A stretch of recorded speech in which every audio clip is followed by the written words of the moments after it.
नमस्कार। 11वीं की फिजिक्स में आप सभी लोगों का स्वागत है। देखिए भाई, जो है इस क्लास में ये चैप्टर हमारा लगभग समाप्ति की ओर चल रहा है। कौन सा जो है चैप्टर चल रहा है? सदिश विश्लेषण तथा प्रक्षेप्य गति चल रहा है। ये जो है कौन सा चैप्टर चल रहा है भाई? सदिश विश्लेषण तथा प्रक्षेप्य गति। सदिश विश्लेषण के टॉपिक हो चुके हैं, सारे टॉपिक सदिश विश्लेषण के हो चुके हैं।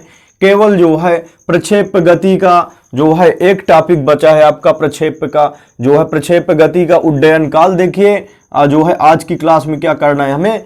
प्रक्षेप्य का उड्डयन काल। तो उड्डयन काल, काल का मतलब समझ के रखना है समय, और उड्डयन का मतलब उड़ने वाला। तो कहने का मतलब ये जो है, ये देखिए प्रक्षेप यहां से फेंका जा रहा है और यहां तक जो है, यहां तक पृथ्वी से यहां पर क्या हो जाता है? टकरा जाता है। तो प्रक्षेप, कोई भी प्रक्षेप गति में कोई पिंड जितने समय के लिए हवा में रहता है, ये देखिए यहां से यहां तक हवा में रहता है कि नहीं? प्रक्षेप जितने समय के लिए वायु में रहता है, हवा में रहता है, बात समझ रहे हैं ना? वही समय क्या कहलाता है? हमारा प्रक्षेप्य का उड्डयन काल कहलाता है। तो यहां से कहेंगे क्या?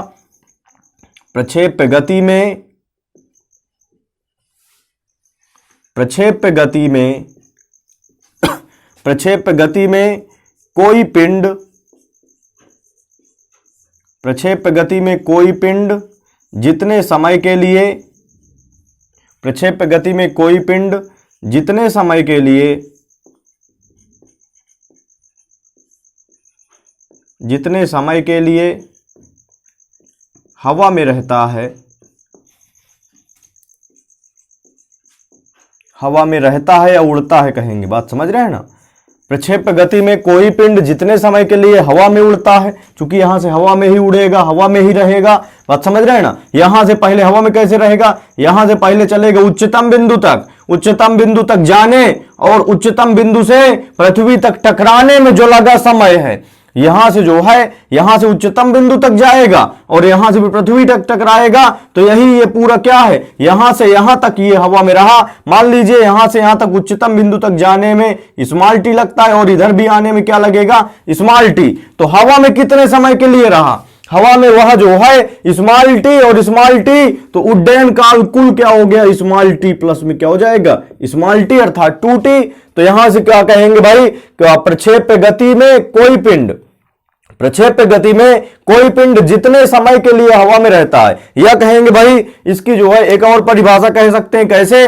प्रक्षेप्य गति में कोई पिंड जितने समय के लिए अपने उच्चतम बिंदु तक जाता है, बात समझ रहे हैं ना? जितने समय में उच्चतम बिंदु तक जाता है और उच्चतम बिंदु से पुनः पृथ्वी पर टकराता है। जितने समय में, जितने समय में उच्चतम बिंदु तक जाता है और पुनः पृथ्वी तक पर टकराता है, वही कुल समय क्या कहलाता है? हमारा प्रक्षेप्य का उड्डयन कहलाता है। बात समझ रहे हैं ना? जितने समय के लिए उच्चतम बिंदु तक जाता है और पुनः पृथ्वी से टकराता है, वही कुल समय क्या कहलाता है? हमारा प्रक्षेप्य का उड्डयन काल। यह कह सकते हैं प्रक्षेप्य गति में कोई पिंड जितने समय के लिए हवा में रहता है, ये देखिए पूरे समय के लिए यहां तक हवा में रहा, बात समझ रहे हैं ना? प्रक्षेप्य गति में कोई पिंड जितने समय के लिए हवा में रहता है, वह समय क्या कहलाता है? हमारा प्रक्षेप्य का उड्डयन काल कहलाता है। प्रक्षेप्य गति में कोई पिंड जितने समय के लिए हवा में रहता है, ध्यान से सुनिए भाई, प्रक्षेप्य गति में कोई पिंड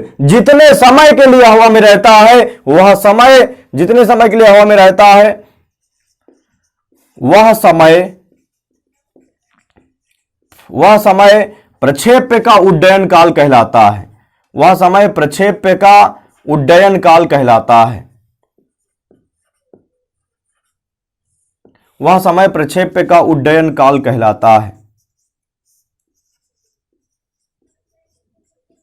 वह समय प्रक्षेप्य का उड्डयन काल कहलाता है।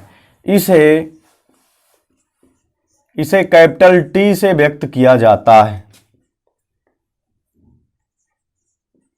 व्यक्त किया जाता है।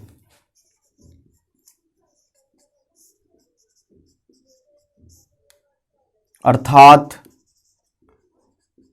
देखिएगा भाई, अर्थात टी बराबर कुल टी उड्डयन काल कुल कितना कहलाएगा? यहां से यहां तक कितना समय लगता है? टी लगता है। यहां से यहां तक कितना समय लगता है? टी लगता है। तो कुल उड्डयन काल कितना हो जाएगा? टी प्लस टी बराबर क्या हो जाएगा?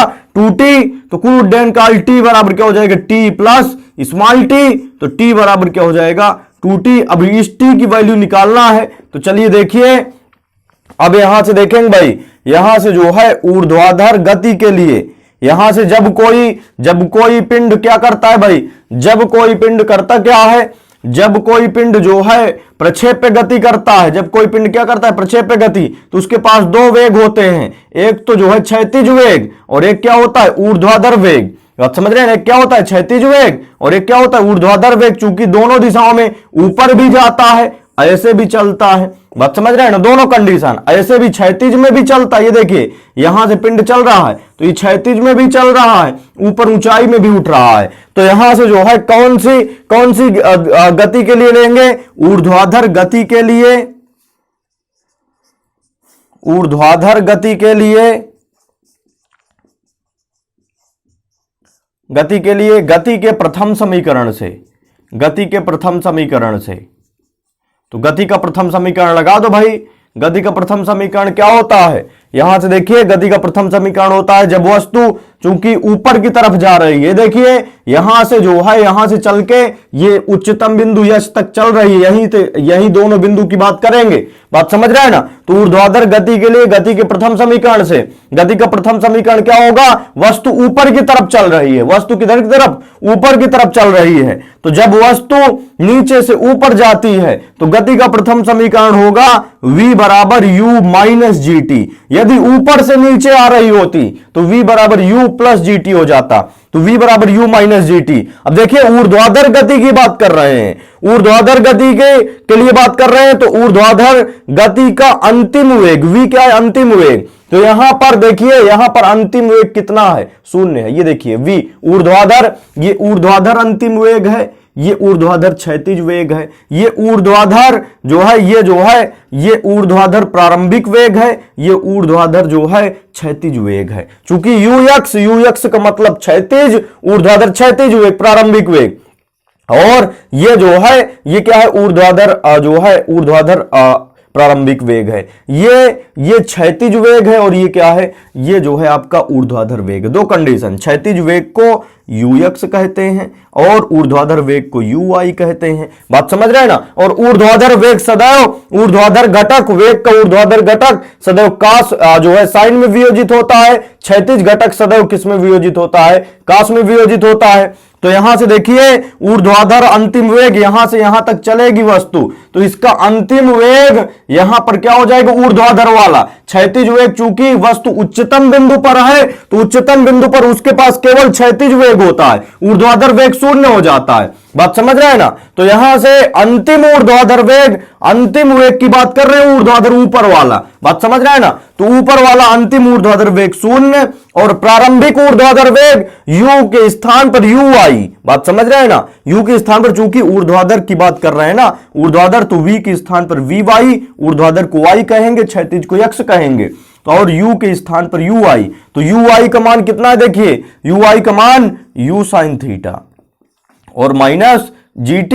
अब यहां से हमें t का मान निकालना है तो gt को इधर ले आओ, तो gt माइनस में इधर आएगा किस में हो जाएगा, प्लस में, तो gt बराबर क्या हो जाएगा, u sin थीटा। अब यहां से g उधर जाएगा तो ये गुणे में उधर जाएगा, भाग में हो जाएगा, अर्थात t equals to u sin theta अपान में क्या हो जाएगा, g हो गया। अब t का मान समीकरण 1 में रखने पर, तो t का मान समीकरण 1 में रख दीजिए।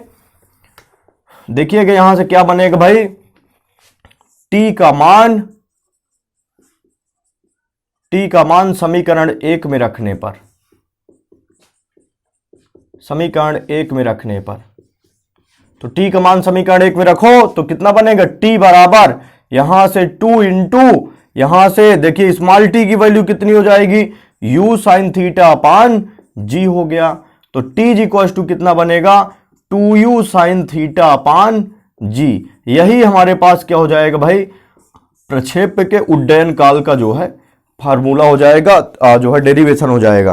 तो देखिए अगली क्लास में भाई जो है हमारे पास अगली क्लास में जो है आपका उड्डयन काल हो गया, इसमें का और हमने बताया है, बात समझ रहे हैं ना, और बताएंगे भाई जो है प्रक्षेप की परास बताएंगे, प्रक्षेप की ऊंचाई, ये सारी चीजें बताएंगे। इसके बाद न्यूमेरिकल देखेंगे, बात समझ रहे हैं ना।